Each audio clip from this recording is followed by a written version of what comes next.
Hi everybody, welcome to today's edition of the CrossFit Games Update Show. I'm Sean Woodland with Tommy Marquez and Pat Sherwood. The CrossFit Liftoff powered by Rogue is now officially behind us. We're looking at the men's side of the house here, and when you take a look at the scores that were put up, there were some pretty impressive numbers in every division.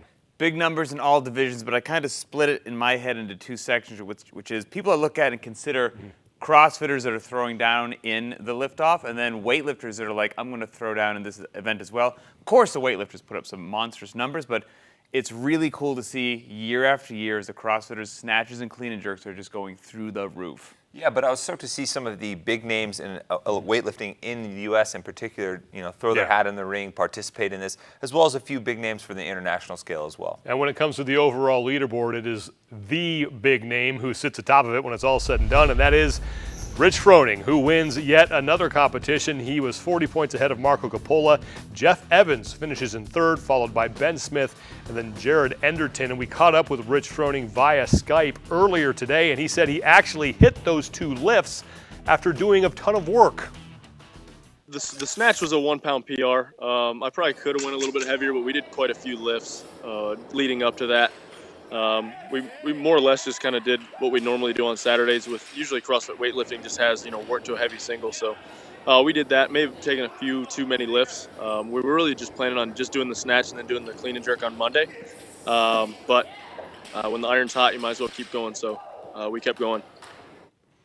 When you look at the three events here, it's very easy to tell why Rich Froning is as dominant as he is. Yeah, this competition in particular is a beautiful cross-section of what makes Rich Froning so good. We knew he would do well in this workout, a classic CrossFit type workout, but then we take his Olympic lifting totals and kind of take those in isolation and look, and I think that's kind of a key into how good he is as an athlete. If you look at his snatch and his clean and jerk from this event, transfer it over to kilos because that's what weightlifting is competed in, and he has the 309, maybe 310 kilo total in what he would be maybe the 85 kilo class. Well, let's take a look at some of the big competitions last year on the U.S. side. He would have been third at the American Open last year, and the 2014 Nationals, that total would have been good enough for second. So on top of being a multi-time fittest man on the planet, all everything CrossFit, he's got the numbers to back it up that would put him on the podium in just pure weightlifting events. That's amazing. How many times have we discussed Froning on the show? It's getting a little ridiculous. But here's why. The guy wins everything. From the Open to regionals to the games to affiliate teams. It just doesn't matter. And here he is at the top of the overall board for the liftoff.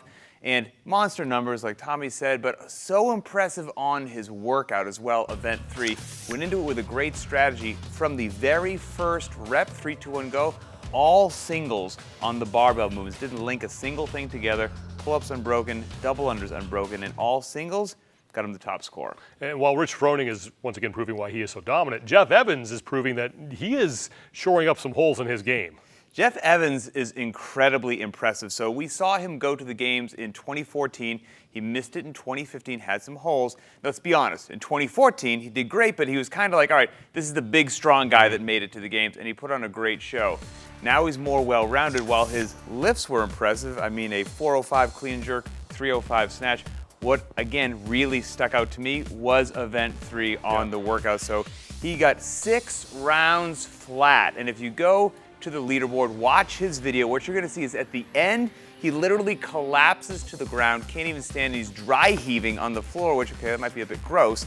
But what that is indicative of how hard he's working, his metabolic conditioning, his just classic, low rep lifting.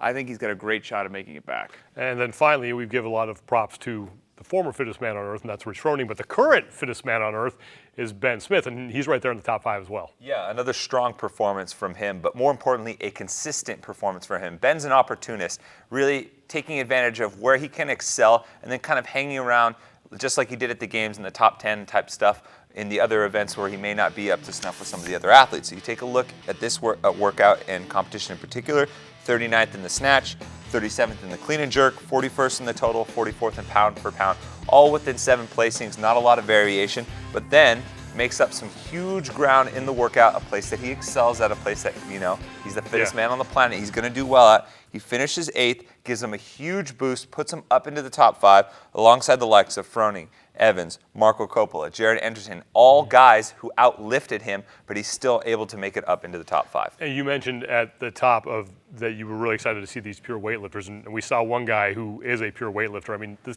man was put on this planet just to lift heavy weight. That's Kane Wilkes. The numbers this guy put up, when you look at his credentials, not surprising. And his name it rang familiar to me. I had to poke around a bit, but yes, Wilkes' numbers were insane. So we're talking a 480-pound clean and jerk, and his snatch was 390 pounds. But again, I looked at his name, and he's out of Chesapeake, Virginia. His family owns CrossFit Chesapeake, and actually, it's funny. 10 more years ago, in 2005, I lived in Virginia Beach. Just getting into CrossFit, barely know how to lift a barbell, and someone's like, hey, these Wilkes brothers guys live in Chesapeake, you should go get your weightlifting tuned up, and had no idea who they were, so I kind of blew that opportunity, and now it's great to see a decade later, here he is on the leaderboard. And he's not just on the leaderboard, he's a 3-time reigning national champion for the men in the United States in the heavyweight division. He boasts a 507-pound clean and jerk, which he hit at this last year's Nationals. Nice. It's the heaviest clean and jerk by any American male since 2004. That's over 10 years. He's the #1 ranked American weightlifter for the men heading into the World Champions at the end of this month in Houston. So we'll get to see him perform stateside on an international scale. He's got a nickname. His nickname, the Dragon.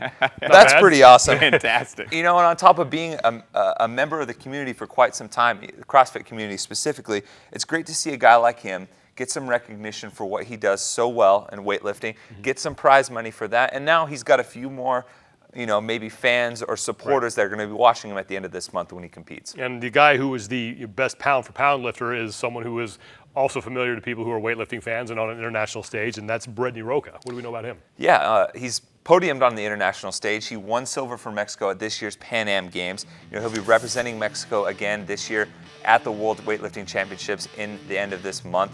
But really, it's cool to see a guy like this do so well in the Olympic weightlifting portion, but then put in a good effort on the workout as well. But in the way he did so impressed me. He put in a couple of rounds and some change on this workout, but he did the scaled version. So a guy that's so high up on the weightlifting ladder to be able to kind of check his ego, accept where his faults are, and attack it in a scaled manner and still do pretty well. And you better watch out if that guy builds an engine. Yeah. So we're in a section of the show I like to call How to Feel Bad About Yourself.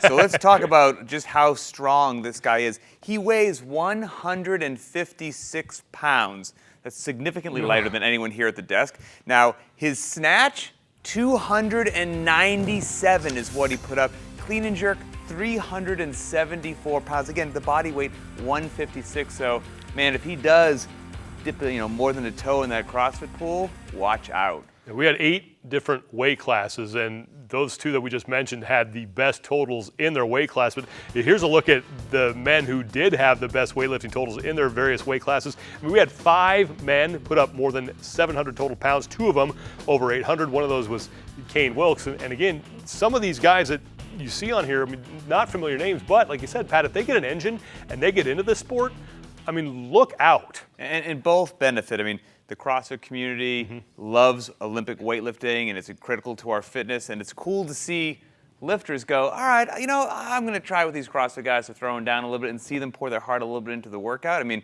the future is very bright. And to piggyback off of that, talking about a bright future, I want to give a special shout out for a guy, a 15-year-old athlete who won the teenage division. 15? 15, yes. Doesn't have a license yet. His name's Harrison Morris. He snatched 300 pounds. What? Clean and jerk 374 pounds, weighing 175 pounds max. I think he was 174, but he's a 15-year-old kid. He's kind of a pupil of Kevin Simons, who's a multi-year games athlete. He was a former gymnast. Simons kind of showed him weightlifting, and now clearly he's excelling, and he's one of those athletes that can make a huge splash. Wow. I was under the impression that the How to Feel Bad About Yourself portion of the show was done. Part A and B. Nope. I see. All right. Well, certainly we'll be talking about that young man again. That is unbelievable. Hopefully everybody had fun with the liftoff. It was a blast seeing all the numbers roll in and see what the community was capable of, and it certainly will be enjoyable to do it again in 2016. For Pat Sherwood and Tommy Marquez, I'm Sean Woodland. Thanks for joining us.